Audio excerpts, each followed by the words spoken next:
Кыргыз атасы турганда сакал койгон эмес. Анткени атасынчалык улуулук жок. Баласын эркелеткен эмес. Ата дедирген эмес. Мына атаң деген. Атасын көрсөтүп аны аталар байке деген. Биздин уракта эле мына биз окуп жүргөндө эле. Биз бала кезде эле. Сен сакал койгонго укугуң жок. Сакал бир чоң касиет. Сакалдын касиетин көтөрө албасаң, аалам кырсыктатат.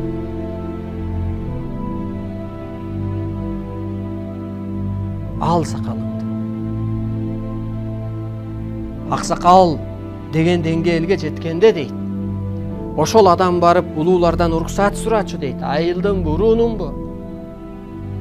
Мени сиздер аксакал катары кабыл аласыңарбы деп. Эмнеге? Ал жашыңан эмес. Деңгээлиңен, өскөнүңөн, сыпатыңан, жашооңон, үлгү болгонуңан. Алар ооба, сен үлгү болуп калдың, сен өстүң, сен өйдөлөдүң, сени аксакал катары кабыл алабыз десе, кичүүлөргө барчу дейт. Кичүүлөр, мени аксакалдар кабыл алды, аксакал бол деди. Силер мени ошо аксакал деп айтасыңарбы? Мына Чыңгызхан кинода айтып атпайбы? Хан көтөрөбүз сени десе айтып атат. Баланча агам турат, баланча уруудан баланча турат. Менин хан болгонум туура болбойт го деп атат. Мен хан болуп бул киши улуу кишилерге кантип буйрук берем деп атат. Карачы. Анысы кандай эле сен төрөлгөндө эле сакалың менен чыгып. Ал сакалыңды. Улууларды сыйла. Аксакал болгон кезде улуу кичүүдөн уруксат сура. Анан аксакал бол. Чеч көйнөгүңдү чеч. Кыргыз кемер куртары тагынат. Кемер кур курсакты тартып турат, ааламдан так берилет. Курсак тартылып турса, энергия топтолот, чөйүлүп кетпейт. Мына мен ичимен да кээде кур тагынып жүрөм. Энергия топтолсун деп, курсагың чөйүлбөйт, ичиң тартылып турат, ашказаның көтөрүлүп турат. А сен гүл чөйгөн көйнөгүңдө не бар? Улуттук кийимиңди ки. Анткени улуу бир керемет бар улуттук кийимде. Самара Каримова ырдагандай: мен апамды көйнөгүнөн тааныгам деп ырдап атпайбы? Biz bala кезде 9 класстан сакмалга жөнөтчү эле. Анан энебиз мен козуңа белги кылып ал деп туруп анан айрынды көйнөктөн тигинде мындан кесиндилерди берчү эле. Анан баягы козу жаңы төрөлгөндө ак да бар эле. Анан энесине жүнүнө баягы кесиндини, анан ошондон да бир бөлүгүн козунун мойнуна, бутуна же бир чымчылган жүнүнө байлачу элек. Бир-эки күн кургап калган кезде анан номер койчу элек мисалга.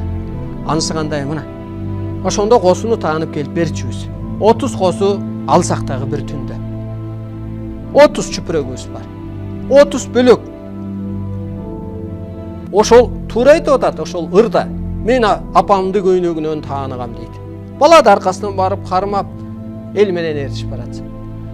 Анда жаңыр чыгарыш керек болуп калды. Мен атамды көйнөгүнөн адашкам депчи.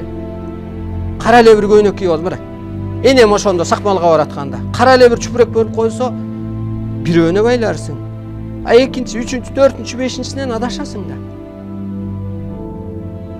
Сен көйнөгүңөн адашып атасың.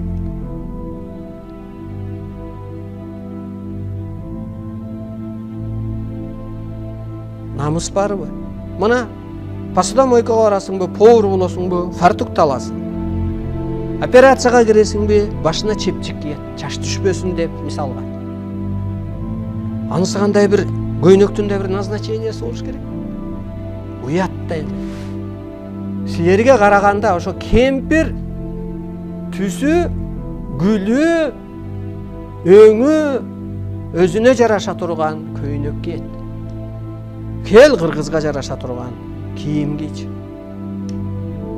Galstuk tagın. El tagınıp atat керек учурда. Kalpagыңды giy. Керек бе шляпа giy. Шапке giy. Бул улуулук. Бул бир сыпат. Сакалың турса, же систей албайсың, кенедей бала болсо, же өйдө өтө албайдысың. Же ылдыйды карасаң, сакалдуу киши отурса, неудобно, мындайча айтканда. Канча адамды сен артка тартып